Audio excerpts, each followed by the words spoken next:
Welcome, I'm Carl Tate.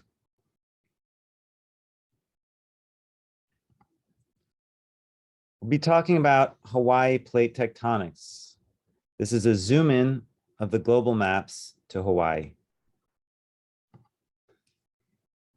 Here we have the picture of bathymetry and topography and the plate boundaries. Hawaii is in the center of the massive Pacific plate, far from any plate boundary. So here's the view we'll be taking, familiar shape of the Hawaiian Islands.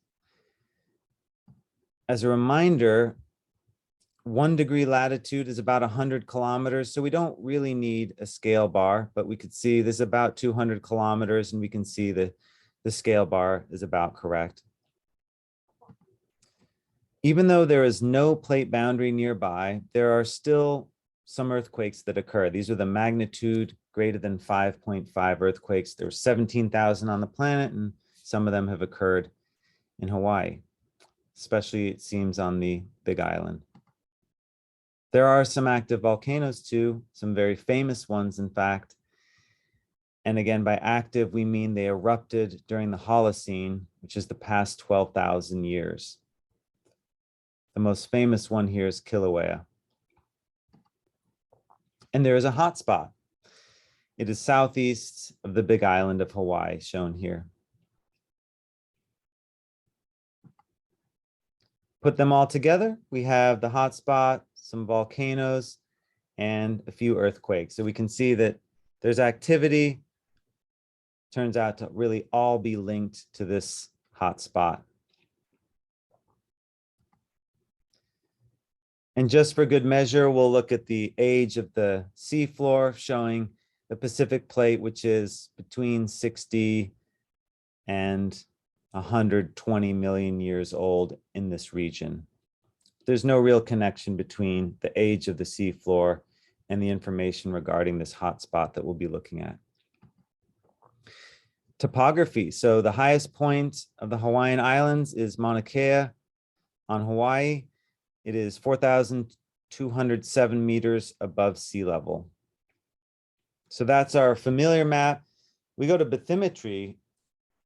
There's a lot of interesting things in the bathymetry. We see first that the underwater expression of the Hawaiian Islands, you can see the above sea level grayed out here, all this extends much farther to the northwest. So under the sea surface is a much richer story about these islands. Here it is without coastlines.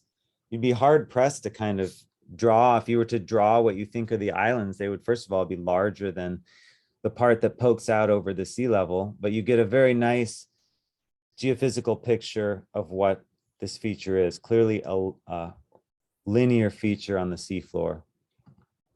And there you are with coastlines. So just the coastlines to help us see where sea level is. The Hawaii hotspot is marked by Kilauea on Hawaii and the emerging submarine volcano Loihi offshore to the southeast of Hawaii. So here's the hotspot right here. The hotspot track points from the youngest active volcano, that's Loihi, Kilauea here, to the older, previously active volcanoes, such as, say, Kauai. So this line here, this is the direction of motion of the Pacific plate.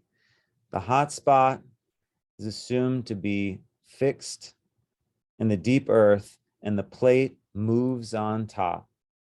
So as it moves, Loihi becomes the next volcano, and eventually Kilauea will stop. And here's the motion of the Pacific plate from the plate model. As expected, the motion is approximately parallel to the chain of Hawaiian Islands here. And the speed is approximately 80 millimeters per year, or 80 kilometers per million years. So here's kind of our summary plot showing the hotspot, the direction, and the plate model in the reference frame showing the motion of plates relative to hotspots. And this gives a picture and a better understanding of what we see in Hawaii. The Hawaiian Islands are part of a hotspot track that includes older islands, that is seamounts that are underwater. The hotspot track points from the active volcano, Kilauea and Loihi, to older islands such as Kauai, which were previously active volcanoes. The Pacific Plate moves over the Hawaii hotspot at approximately 80 millimeters per year, which is 80 kilometers per million years.